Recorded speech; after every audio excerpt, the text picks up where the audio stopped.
The Treasure of Rainbow Beard is the seventh episode of the first season of Barney and Friends. I watched Barney for two reasons. One, for the nostalgia. It was very nostalgic. And two, for to see how educational it is. I like to see how educational Barney is, partly because I grew up watching a lot of Barney, and obviously I would have learned a lot from Barney.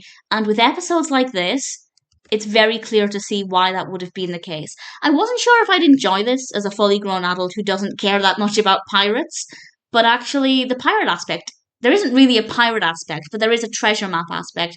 And the treasure map actually allows us to learn about shapes and colours and rhymes. And it's so educational and so fun to watch.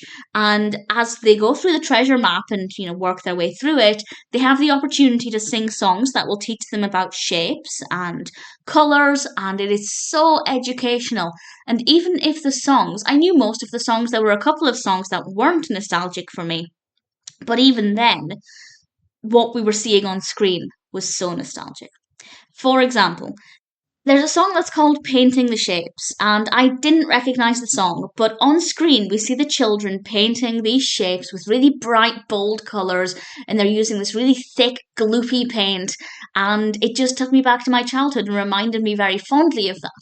It also reminded me of lessons we would have in primary school when I was maybe 4 or 5, learning about how many sides shapes have, and that for me was very nostalgic. It's also, of course, very educational, teaching children about the 4 sides of a square, the 3 sides of a triangle, and doing so with some really fun songs. It's very, very well filmed as well. And it also encourages creativity, encourages children to go and paint their own shapes or draw and colour in their own shapes, which is always something that's pretty great. There's a lot of make and do in this. They create their own telescopes with coloured lenses at one point, which fits into the whole treasure map theme, and that's absolutely something I would have done as a child, and it just brought back so many happy memories of these very seemingly simple crafts that are so fun. And while I don't care about pirates and treasure maps that much as an adult, I loved treasure maps as a child. I loved creating them and hiding things around the house. That's something I had a lot of fun with. So that's nostalgic.